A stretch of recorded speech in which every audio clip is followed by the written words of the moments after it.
السلام عليكم. وصفتنا النهاردة تجنن، طعمها خطير، وهي لفة جلاش واحدة وهتطلع معانا في ثواني. بتطلع مقرمشة كده من بره وطرية من جوه ومورقة، وكمان الطعم بتاعها فعلا خرافي.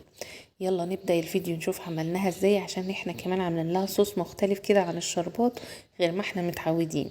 يلا نبدأ.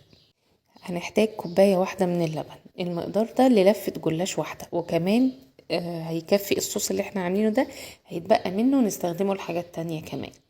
ومعايا نص كوباية من لبن البودرة، وكمان تلتين كوباية من السكر، عشان السكر بتاعنا يكون مظبوط كده، يعني هنزود عن النص شوية.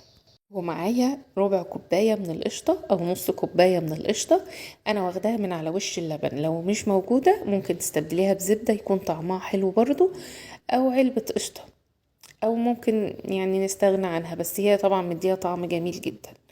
هنقلب كل المكونات مع بعض كويس جدا، ونفضل نقلب باستمرار عشان كل المكونات اللي معايا يعني تتحرق بسهولة، قشطة وسكر ولبن بودرة، فانا دايما اقلب وعلى نار تكون هادية. واول ما يبدأ يغلي معايا والسكر خلاص داب تماما، هرفعه من على النار واسيبه بقى يبرد كويس جدا، لان انا محتاجاه يكون بارد. معايا بقى لفة الجلاش بتاعتي، هفردها كويس كده عشان اقدر الفها بشكل كويس. خلاص، هي لفة الجلاش زي ما هي، هاخدها كده الفها، مش هعمل فيها اي حاجة. بتطلع معايا بقى حاجة كده عظمة. هقسمهم بقى قطع متساوية، لازم كل قطعة تكون قد التانية عشان يبقى شكلها حلو، عشان كل واحد يبقى واخد القطعة بتاعته كده مظبوطة، مفيش واحدة اكبر من التانية. خلاص، هقسمهم كلهم كده نفس الحجم.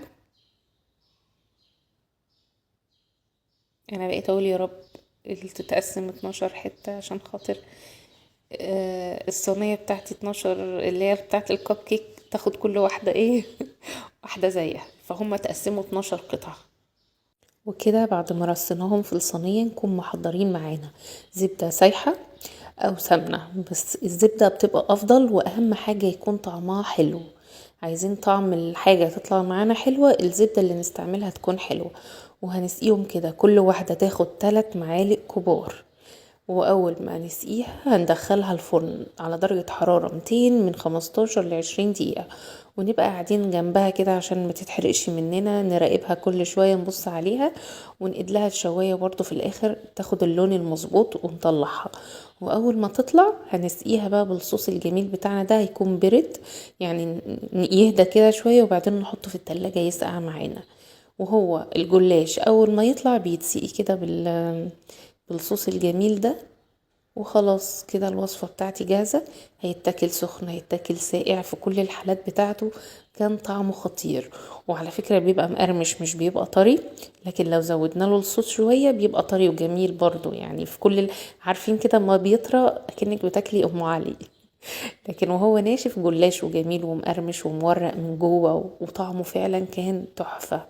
فجربوا الوصفة وان شاء الله تعجبكم جدا، وقولوا لي رأيكم بقى في الكومنتات لما تجربوها بالطريقة بتاعتي والصوص الجميل ده. ولو الفيديو عجبكم متنسوش تعملوا له لايك وتعملوا له شير وتكتبوا لي كومنت. واشوفكم على خير يا رب، والسلام عليكم ورحمة الله.